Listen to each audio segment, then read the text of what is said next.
जून 13 हमारे प्रतिदिन की रोटी मिनिस्ट्रीज की ओर से आप सबों को नमस्कार। आज के संदेश का शीर्षक अब यह खाली है, माइक विटमर की ओर से। आज के पवित्र शास्त्र का भाग विलाप गीत अध्याय 1 पद 1। जो नगरी लोगों से भरपूर थी वह अब कैसी अकेली बैठी हुई है, वह क्यों एक विधवा के समान बन गई।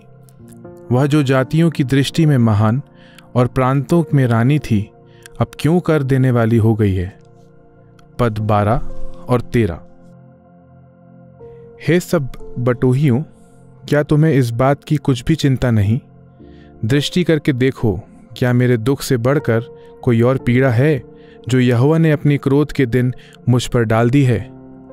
उसने ऊपर से मेरी हड्डियों में आग लगाई है और वे उससे भस्म हो गई। उसने मेरे पैरों के लिए जाल लगाया और मुझको उल्टा लौटा दिया है। उसने ऐसा किया कि मैं त्यागी हुई सी और रोग से लगातार निर्बल रहती हूं। पद 16 से 20।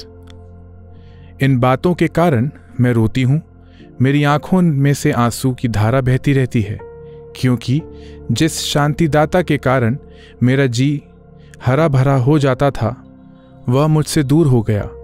मेरे बच्चे अकेले हो गए क्योंकि शत्रु प्रबल हुआ है। सियोन हाथ फैलाए हुए है, उसे कोई शांति नहीं देता। यहोवा ने याकूब के विषय में यह आज्ञा दी थी कि उसके चारों ओर के निवासी उसके विद्रोही हो गए। यरूशलेम उनके बीच अशुद्ध स्त्री के समान हो गई है। यहोवा सच्चाई पर है, क्योंकि मैंने उसकी आज्ञा का उल्लंघन किया है। हे सब लोगों, सुनो और मेरी पीड़ा को देखो। मेरे कुमार और कुमारियां बंधुआई में चली गई हैं। मैंने अपने मित्रों को पुकारा, परंतु उन्होंने भी मुझे धोखा दिया। जब मेरे याजक और पुरनिये इसलिए भोजन वस्तु ढूंढ रहे थे कि खाने से उनका जी हरा भरा हो जाए, तब नगर ही में उनके प्राण छूट गए। हे यहोवा, दृष्टि कर, क्योंकि मैं संकट में हूं। मेरी अंतड़ियां ऐंठी जाती हैं, मेरा हृदय उलट गया है, क्योंकि मैंने बहुत बलवा किया है। बाहर तो मैं तलवार से निर्वश होती हूं और घर में मृत्यु विराज हो रही है। मेरे भाई और हमारे परिवारों ने हमारे माता पिता का सामान हमारे बचपन के घर से हटाने में सारा दिन बिताया। दोपहर में देर से हम आखिरी बार सामान उठाने के लिए वापस गए और यह जानते हुए कि हम अपने पारिवारिक घर में आखिरी बार हैं, हमने पीछे के बरामदे में एक तस्वीर खिंचवाने का फैसला किया।